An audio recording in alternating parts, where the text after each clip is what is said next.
Welcome, everyone. Good evening. I'd like to officially call this meeting of the Manheim Township School Board to order. Welcome to everyone here in person and those joining us online. You'll notice I am not Mrs. Woodbury, but I am happy to facilitate the meeting in her absence this evening. Our district's mission, Nurture and Challenge for Success, is a reminder of our intent to enable every student to learn, grow, and thrive. Next up, I'll invite you to join me for the Pledge of Allegiance. Please. Pledge allegiance to the flag of the United States of America and to the republic for which it stands, one nation, under God, indivisible, with liberty and justice for all.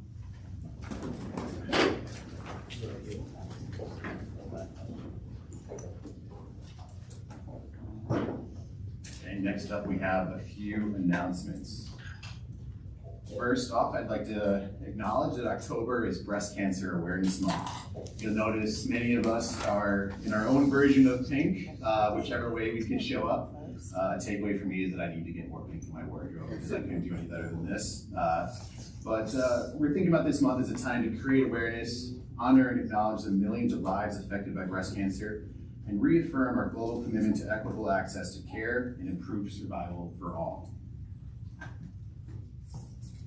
So thank you all for doing your own part in wearing pink this evening. Next up, this evening we will be discussing a plan for approving the Facilities Committee of the Whole and some proposed dates for the remainder of the calendar year for that committee meeting.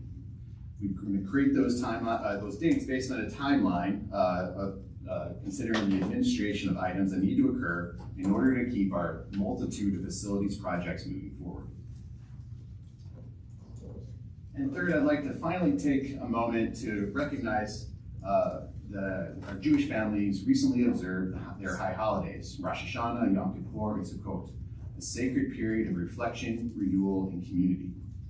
As a district, we remain committed to working collaboratively with parents, students, and local faith and community leaders to ensure that all members of our Manheim Township family, including and especially our Jewish students and their families, feel seen, valued, and supported. We know that awareness and partnership are key to creating an inclusive environment where every student can thrive, both in the classroom and through our extracurricular programs. Thank you to our families for continuing to share your voices and perspectives as we plan, learn, improve, and grow together.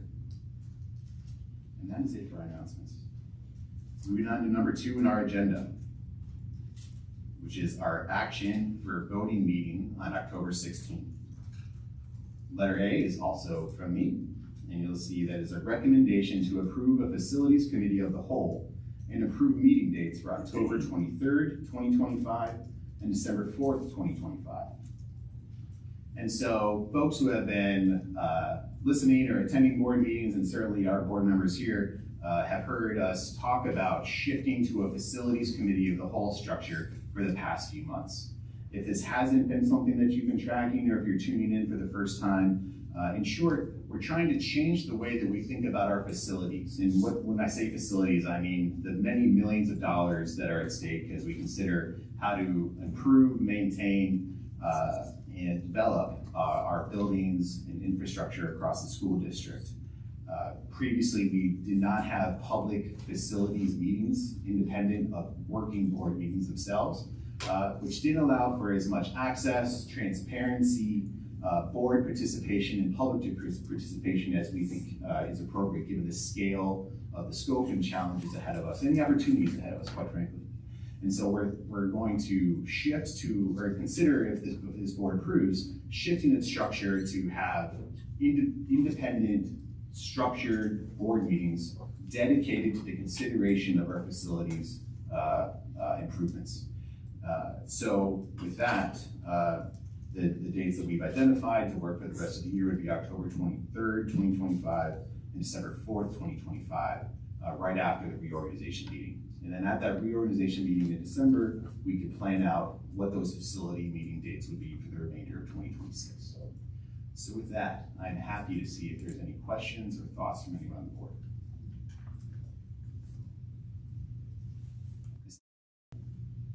I just have a comment. I'm actually really looking forward to voting for the facilities committee as a whole.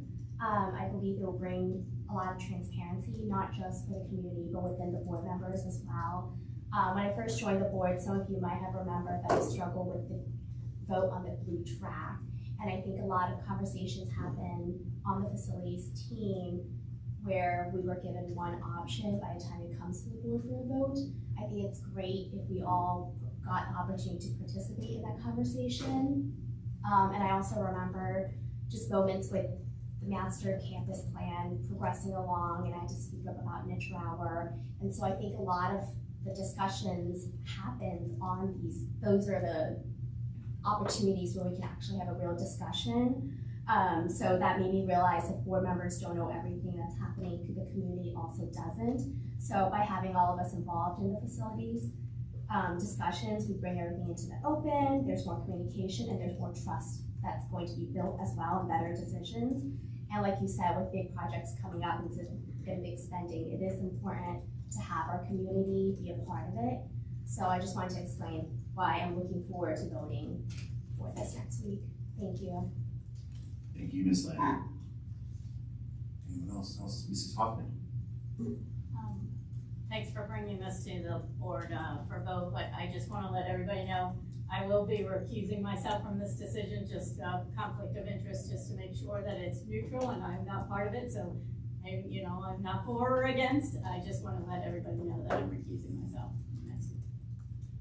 Thank you, Mrs. Hoffman. Mrs. Hens. So before you leave the board, let us say we still want to hear from you and value from your experience, even though you want to recuse yourself from it. So thank you. I agree with you, man. And thank you, Ms. Lamb, for exactly what I was going to say. There have been times over the years I've been on the board, something has come to this meeting, not up for the vote. There was time for discussion, but the people to directly benefit from the discussion would be sitting in the front row with an already predetermined expectation that we would all vote. This will make it possible for us to ask all of our questions. Any misgivings we might have about something that someone else is going to say, no, but you didn't look at it this way. All of that can happen now among all the board members, and we will feel better, I think, with that final vote. So thank you. I concur with what you said. Thank you, Mrs. Hens. Mr. Bolzar. Yeah, I'm definitely in favor of it occurring this way. I mean, the process to this point has been things coming out of a black hole, showing up here and forcing a vote with very little to no background. What I'm really looking forward to is in the process, the public being able to watch and listen and participate and listen to our questions, and really I'm looking forward to being part of that process where we're not just presented, oh, well, you have the money, you can spend it if you want, you guys make the decision. I'd also like to hear in that process more from Mrs. Robbins around, hey, from a financial standpoint, just because you can spend the money doesn't mean you should, in terms of what it actually says for the health of the district. Because I think a lot of times I hear from people in the district, and the blue track was a great example, I didn't hear from one person that thought that money should be spent, right? So I think being able to come here and have that debate, and whatever comes to a vote will have been crafted in a way that is transparent and will bring to this process the collective wisdom that brought it here, and not the I'm not saying that there's not wisdom when it comes today, but it's a much more inclusive process all the way out to the community. And I think we have some big things coming up, Nick Trower being one, this campus master plan and the athletic facilities. These are not clear-cut issues, and there's going to be a lot of opinion in the community. So if anybody more than a handful of people that normally watch this meeting are watching, I would encourage you to come to these facility meetings and make your voice heard. Thank you, Mr. Bolzar. Anyone else? Okay. Thank you.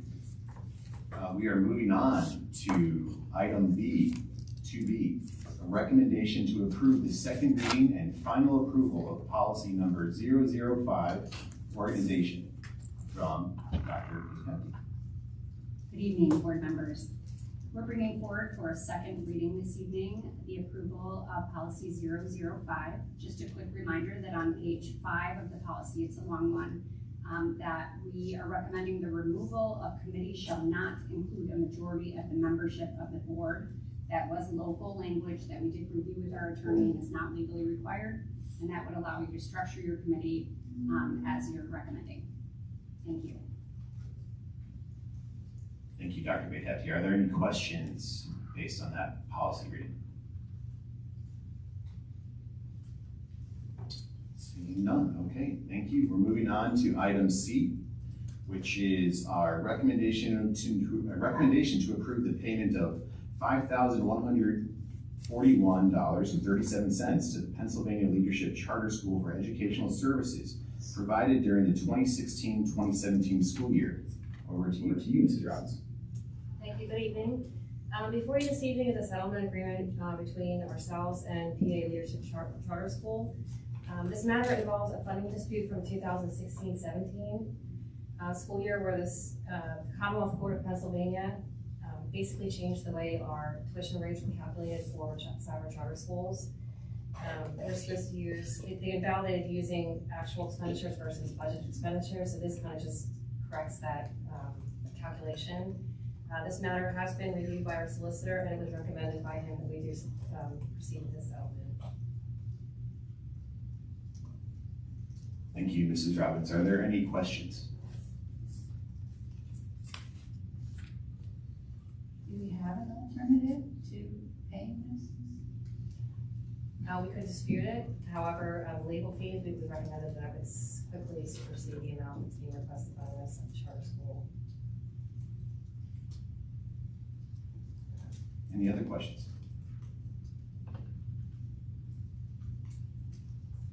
Okay, I'll just add, I remain concerned about the way cyber charter schools are regulated in the state, and quite frankly, the absence of regulation and meaningful regulation, and this is just another step indicating that we need our leadership in Harrisburg to step up and recognize the real problems that are associated with this industry this moment. So thank you, Mr. Robbins. Moving on to, there's nothing else. Moving on to item D, which is our recommendation to approve the proposed dance team club at Manheim Township Middle School, including the student activity fund for the club. Dr. Runyon. Thank you, Mr. Grunter. Good evening, school board. Per policy 122, extracurricular activities and the corresponding administrative guidelines, bringing the dance team club to the board this evening to recommend for approval at Manheim Township Middle School. The purpose of the program would be to get audiences involved, to entertain, create a positive atmosphere for both audiences and our teams. The club would also help to prepare dancers for the high school dance team, to build teamwork and promote the school spirit. So I have confirmed that the dance team club has a willing advisor, and there is student interest in participating in this club. Participation would be open to all students at the middle school, and as Mr. Grunter shared, they would like to establish a student activity fund, which requires the approval of the board. Any questions? Thank you, Dr. Runyon. Any questions? Okay. Okay, we're coming right back to you, Dr. Runyon, for 2E, which is a recommendation to approve the proposed Sprout Club at Manheim Township High School, including the student activity fund for the club. All right, thank you, Mr. Grunter. Per the same policy, 122, we're looking to bring the Sprout Club to Manheim Township High School. Primary purpose and function would be to improve the high school's environmental sustainability focus and educate the student body on environmental issues. I have confirmed that the Sprout Club has a willing faculty advisor, and there is student interest in participating in the club. Participation will be open to all students at the high school, and the club, as Mr. Grunter shared, would like to have a student activity fund as well, which requires your approval. Thank you, Dr. Ryman. Any questions or thoughts about the Sprout Club? Mrs. Ramon. I'll just point out, because the first thing that came to my mind was, I'm sure we already have an environmental club, why would we need another? But there was a note in there that this is replacing the current environmental club. That's correct. As someone who works in environmental spaces, there are always more than one club. That is not a space where there's a ton of people agreeing, so this is a good snapshot for the future. Anything else? Okay, thank you, Mr. Romano. Thank you, Dr. Ryman. I think we're coming to you for our last item here, 2F, a recommendation to approve the presented out-of-state or overnight field trips. All right, thank you, sir. Yes, tonight I bring 9 trips to the board that require your approval for policy 121, given that they are overnight and/or out-of-state trips. These are all high school trips, and I have verified with Mr. Relat, Mr. Hollenbach, and Mrs. Rainier that a plan is confirmed for funding, chaperones, supervision, and transportation. So I'd like to recommend that the board give approval for these nine trips to continue to be planned and ultimately taken between next month and this coming spring. Thank you, Dr. Ryman. Are there any questions? Mr. Bolzar. Yeah, I have a question on the wrestling districts and even the states that are in Hershey. What drives them to be over in night trips? Because I don't think that happens on all other sports when they're in that kind of distance. You're right. What happens, Mr. Bolzar, is that if a student wrestles on the first night, they might qualify for a meet the next day where they have a call time of 7 to weigh in and wrestling at 8. So I like to keep all the wrestlers there on the campus so that if anyone is wrestling tonight and tomorrow, they're there and able to participate.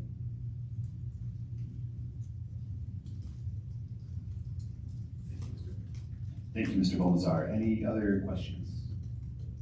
Mr. Romano. Is there in our guidelines like a threshold, a mileage threshold, or is it more just kind of gray? Do you mean for, Like within, because Spring Grove is within an hour, to me, it's like reasonable to get up and drive to and which trip are you referring to?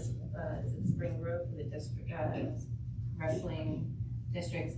So I just wondered if it was like anything over X amount of miles, then it is eligible to be overnight, or is it a little bit more gray than that? It's more typically what the question that Mr. Baldassar just asked, if they're overnight and they might be wrestling late tonight, up early the next morning, that will dictate a necessity for overnight.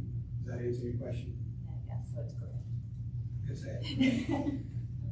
Usually a tournament organizer, especially when it comes to states and districts, they will ask for a consistent approach so that they don't have this team here ready to go and that team is having travel issues and not there. They can keep their tournament going with multiple teams if they know that everybody's present and on that campus.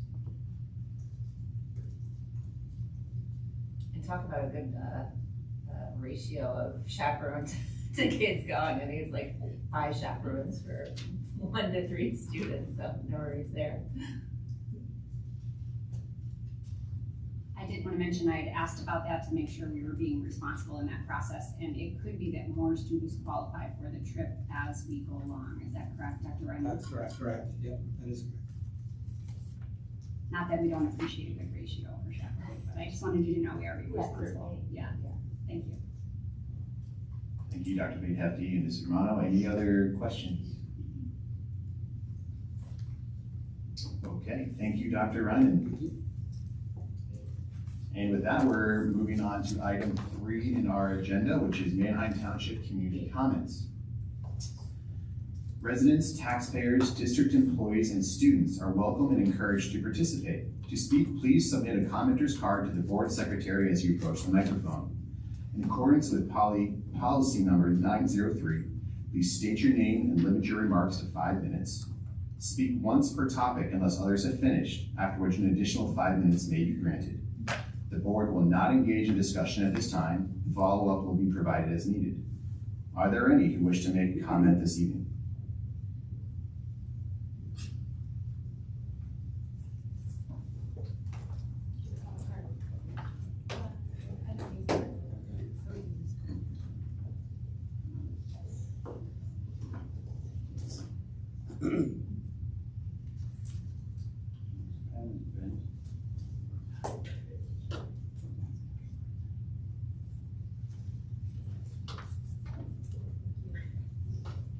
Welcome. Please share your full name. Hi, I'm Mark Diener. I live in Bloomingdale Development. I've lived in Manning Township most of my life. Went to school here, and my 5 daughters also went here. I'd like to talk a little bit tonight about some of the things we're spending our money on. Maybe some of the homeowners in the township recognize this bad boy here. I guess what do they call this, fall taxes? Oh boy, $2,000 due, and I guess the spring taxes, they're coming in. There'll be a big one, $4,000, I don't know, $6,000 or something. Not fun, but it's a privilege of being a taxpayer. We get to pay our taxes and we get to give money to the school. And some of the things that the school has purchased, I'm in disagreement with, and namely this one book that is in the middle school library last night at the Telegraph Club by Melinda Lowe. For 7th graders, a gripping novel where historical fiction meets romance.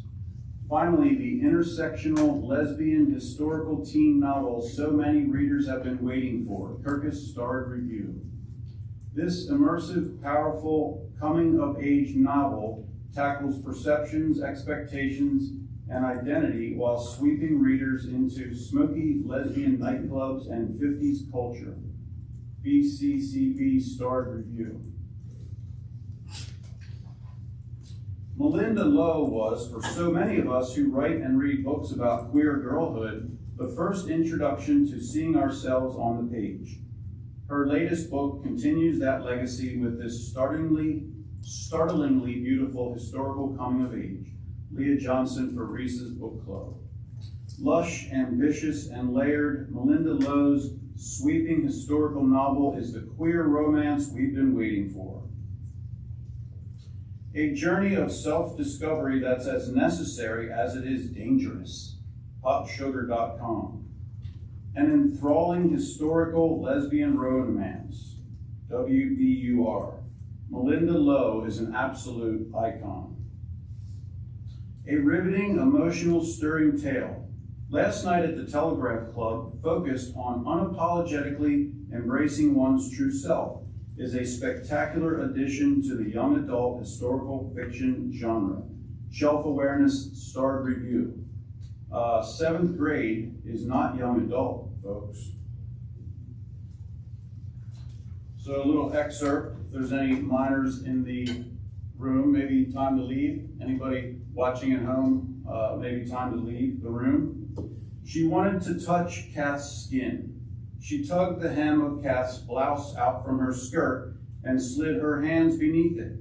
And finally, she felt the warm skin of her back and the quiver of Kath's body as she touched her.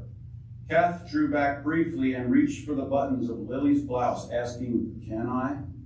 Lily helped her unbutton it, and then Kath put her hand on the bare skin of Lily's waist, and Lily closed her eyes. Kath's hands slid up over her ribs and cupped the curve of her breast, and her thumb trailed electrically over the outline of Lily's nipple through the bra.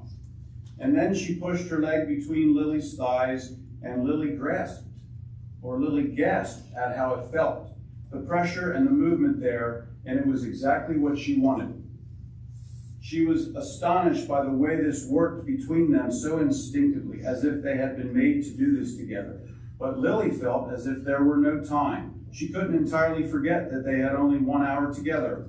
A desire for something more was rising inside her as Kath moved against her, their skirts riding up as their bodies rubbed together. It felt urgent, as if they were counting down the seconds till a bomb would explode. There was no time. They had to do this right now. And she reached for the hem of her skirt and tugged it up to her hips, and she took Kath's hand and moved it to the cleft of her body. Kath hesitated. "Are you sure?" she whispered. "Please," Lily said, overcome. So Kath put her hand between Lily's legs, and Lily helped her, fumbling with her underwear. It was awkward, but when Kath's fingers touched her, they both gasped. "Am I in the right place?" Kath asked. "Yes," Lily whispered. It all felt like the right place. Kath's fingers rubbed and rubbed and rubbed, and so far, and it goes on to finish the orgasm scene between 2 lesbians, and we're reading this or making it available to the 7th graders. That's not a good use of my hard-earned taxpayer money. And I hope that the students would agree that hopefully nobody's reading this trash. And if there's any students that want to take my purity pledge, I have shirts with me tonight, and I'll give you one for free. Thanks for your time. Are there any others who wish to make a comment this evening?